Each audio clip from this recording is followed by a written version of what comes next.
Hey, how's it going? Welcome back. So today I want to talk about a question that I was recently asked uh, about the Millennial Kingdom. And so I'm going to take a little bit of time today to answer the question, which is just um, where is the Millennial Kingdom in the Bible? What is the Millennial Kingdom? Are there different perspectives of the Millennial Kingdom? And so pretty much just very briefly touching on eschatology, which is the study of the end times. And so that is my plan for today. Hopefully we can get back into making our way through the Bible soon. Things have just been busy at work. I haven't had a whole lot of extra time to make videos on my lunch break because I'm just doing a lot of computer work and working through breaks and whatnot, but that's all good. I'm here today. I have a little bit of time this morning, and so let's talk about the Millennial Kingdom. First of all, what is the Millennial Kingdom? It's generally seen as a time of fulfillment, restoration, and the establishment of God's kingdom on earth. It is a period of ultimate victory over evil, the full expression of God's reign, and pretty much it's just his redemptive plan in the end. So where do we see the Millennial Kingdom? Now, the word Millennial Kingdom is found in Revelation 20, 4 through 6. It says this, I'll read it. It says, "Then I saw thrones, and seated on them were those to whom the authority to judge was committed. Also, I saw the souls of those who had been beheaded for the testimony of Jesus and for the word of God, and those who had not worshipped the beast or its image, and had not received its mark on their forehead or their hands. They came to life and reigned with Christ for 1,000 years.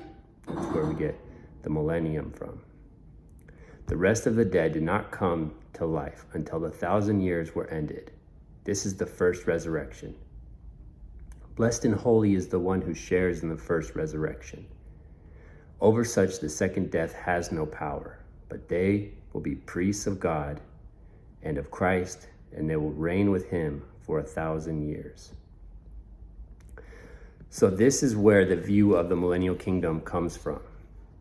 And now we also have other scriptures, I'll read them quickly, that kind of talk about the Millennial Kingdom as well without mentioning the 1,000-year period, such as Isaiah 11, 6 and 9.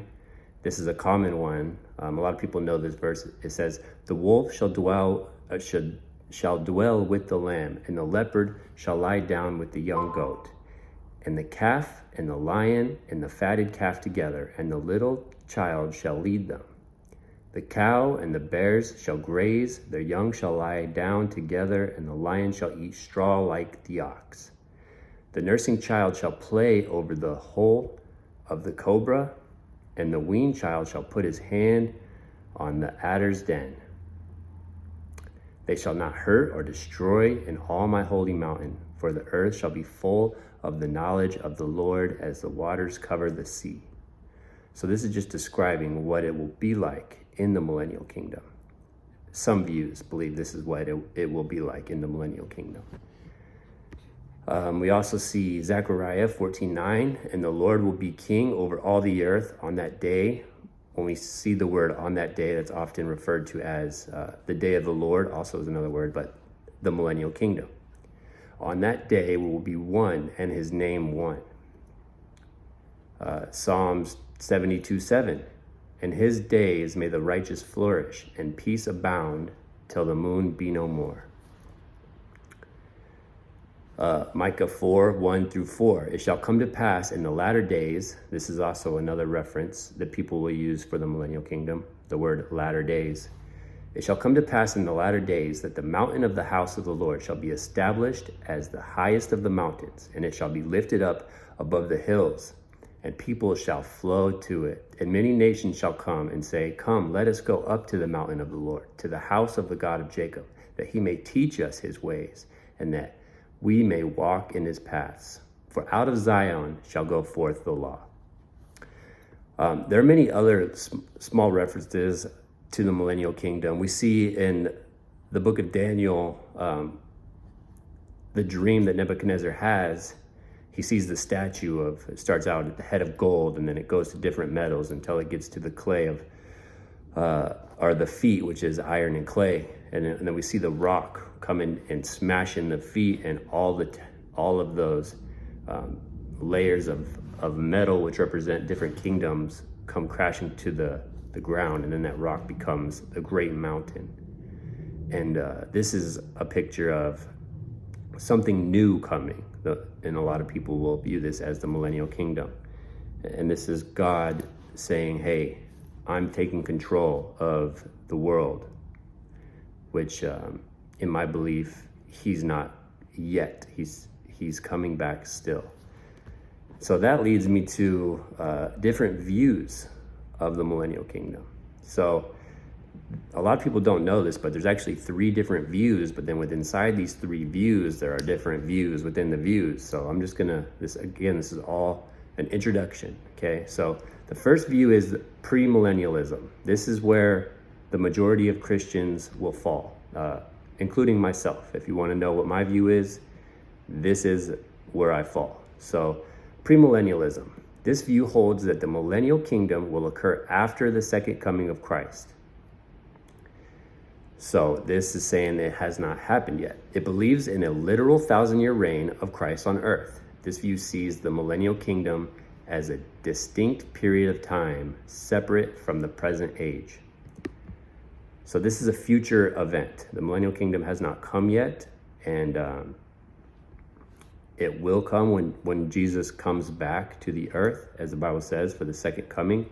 Then he will rule and reign on the earth for 1,000 years, and then Satan will be released one last time, and then just to give those who were born during that 1,000-year period a chance to either accept God or deny God, because God will not force his will upon any person.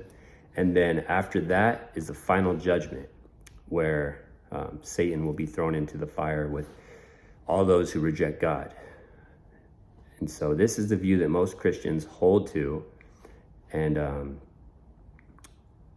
there's also different views within. So like, for instance, there's a dispensationalism is the view, it's called premillennium, dispensational, pre-tribulation. So there's different definitions within premillennialism. So so what does dispensational mean? Dispensational is just it's basically taking dividing history into a distinct period or different dispensations. So according to this view, the millennium kingdom represents a future period of a literal 1,000-year reign of Christ on earth. This period is seen as a fulfillment of God's promise to Israel. So dispensationalists believe that Israel is still important and valuable, where that's not always the case. That can be a video for a different time. But so this period is seen as a fulfillment of God's promise to Israel and involves a restoration of the nation of Israel and a reign of righteousness. So this is just it's believing there's distinct and different dispensations of history. So like right now we're in a certain dispensation, and then when we get to the end of the dispensations, that's when Jesus will come back. And oftentimes within the premillennial view, we hear about rapture. Okay, this word rapture means to be caught up or taken up, and so there's 3 different views of the rapture. So there's pre-tribulation rapture. Jesus will return before a period of intense tribulation on earth.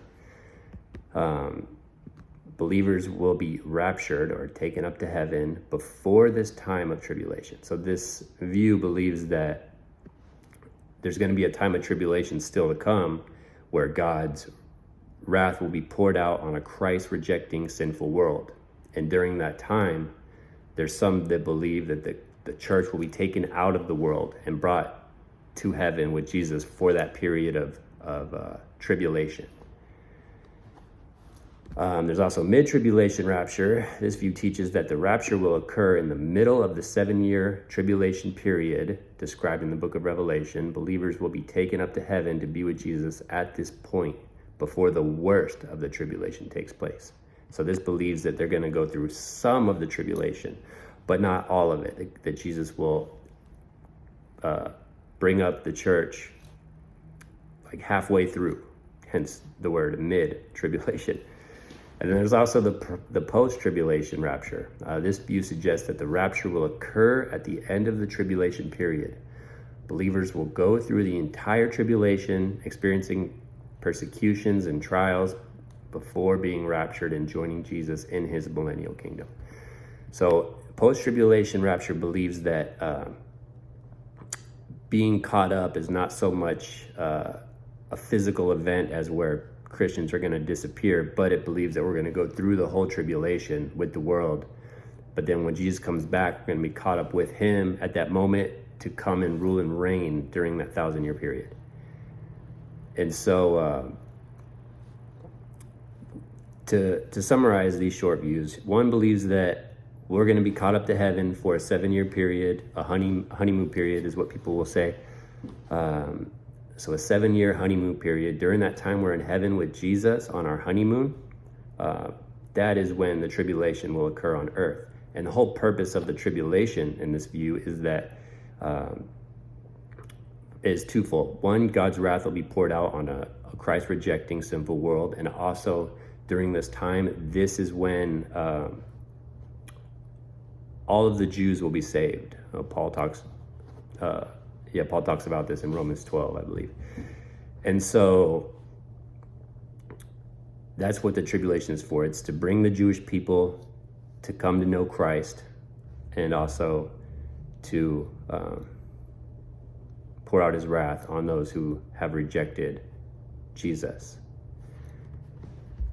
So then the pre, mid, and post. Okay. So now here's a different view of the millennial kingdom. So now there's amillennialism.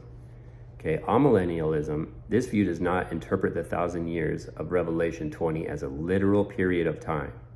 It sees the millennial kingdom as a present reality in the spiritual realm, with Christ's reign being experienced through the church. So amillennials believe that this is not so much a future event, it's happening right now. So it's a present reality. So Christ is reigning right now, and we are reigning with him, and the world will experience the goodness of Christ through the church, basically. So there's amillennialism. And the last one is called postmillennialism. This view holds that the millennial kingdom will be realized through the progressive spread of the gospel and the influence of the church. It believes that the world will gradually become more Christianized, leading to a golden age of peace and righteousness before Christ's second coming. So this one believes that we have to usher in the millennial kingdom, so that the Christian's values will be influenced in the world so much that it will create the millennial kingdom, and then we'll usher in Jesus into that already golden age, so to speak. And so there's also other views that aren't mainstream. There's a historical view, a couple more that I can't think of right now. These are the three main ones. And so there's amil, post-mill, pre-mill. Within pre-mill, there's pre-trib, mid-trib, and post-trib. And so this is just a very brief introduction to eschatology. I'm no expert, but if you want to learn more about eschatology or the end times, and you want me to go in deeper,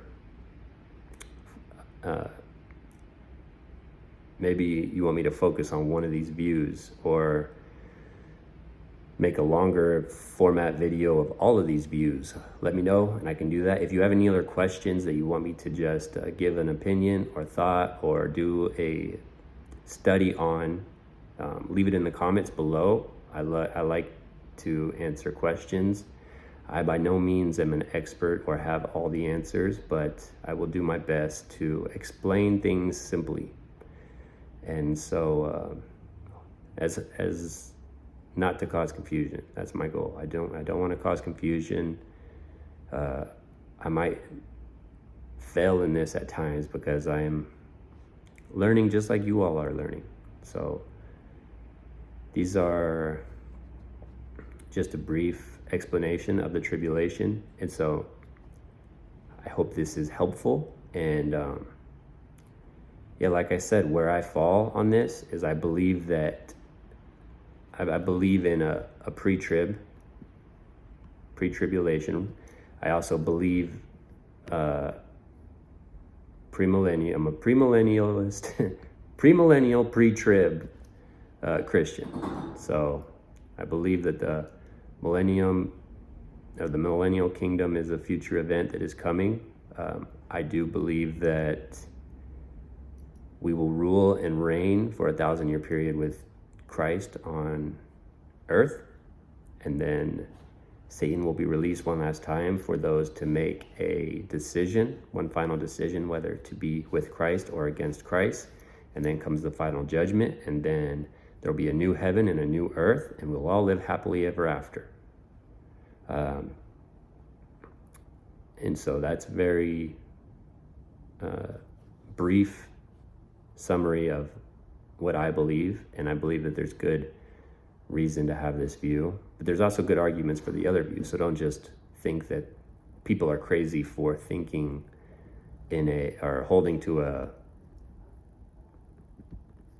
like a post-mill or a amillennial view, because there's arguments for them, and they're not all bad. So I appreciate your time. Hopefully this was fruitful, hopefully helpful, at least somewhat, and I'm going to continue to learn more as I study and grow as a Christian, and hopefully we can learn together. That's my whole goal here, is not to be Mr. Know-It-All, because I am far from that.